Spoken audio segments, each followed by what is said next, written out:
It's pretty cool that I have the chance to speak first for these distinction awards because none of these super keeners in attendance have heard their names called yet for one of the big awards, so they're all freaking out in anticipation, which I love. So let's not keep them waiting for much longer. I'm warning you in advance, I'm going to play that annoying gender-neutral language game so I can torture you for as long as possible. I love this time of year. School's almost done. The grads are ready to take that next step towards adulthood. The weather is finally pleasant, and that indestructible snowbank at the West End parking lot is almost gone. It's about time. Now, one thing that saddens me about this time of year and awards night is that it marks the end of my time with some of the most wonderful people I've ever met. Their promising future grabs them by the hand and it leads them away from their past and BMHS and my life. In some occasions, like Mr. Matheson or Mr. Allerston or Miss Burke-Callahan, they do come back, but then generally it's just they visit the first year when they go to university, then maybe I'll see them just kind of randomly, and then they go off and be successful people, which is kind of sad. So I'm going to celebrate them and give them some love while they're still around.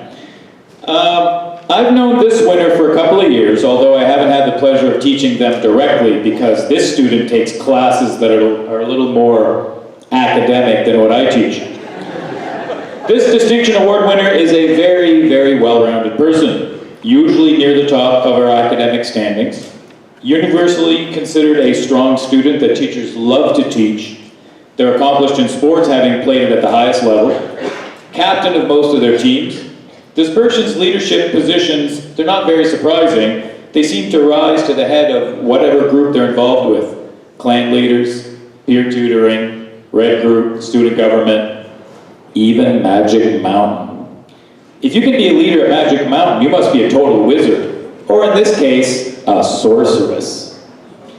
You've likely seen her around fussing over the little things like everyone's big sister does, making sure that everyone feels included and welcome and loved, putting up decorations for literally dozens of events, leading cheers at sporting events, even the forgotten teams that don't get very many fans other than their parents who have to go, but there she is. It's easy being decent at one aspect of your life.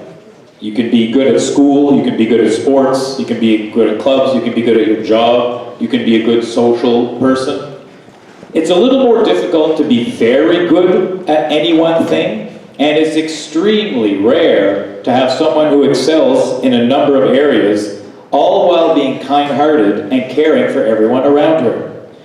Most of you non-parents in this room have been entertained by her, fed by her, been to one of her dances, been entertained at one of the assemblies, or many of the other events that she's organized. She's cheered for all of you enough at something. I think it's time that we share some love back, so I'd like to invite our first distinction award winner, Miss Ashleigh Beltempo, to the stage.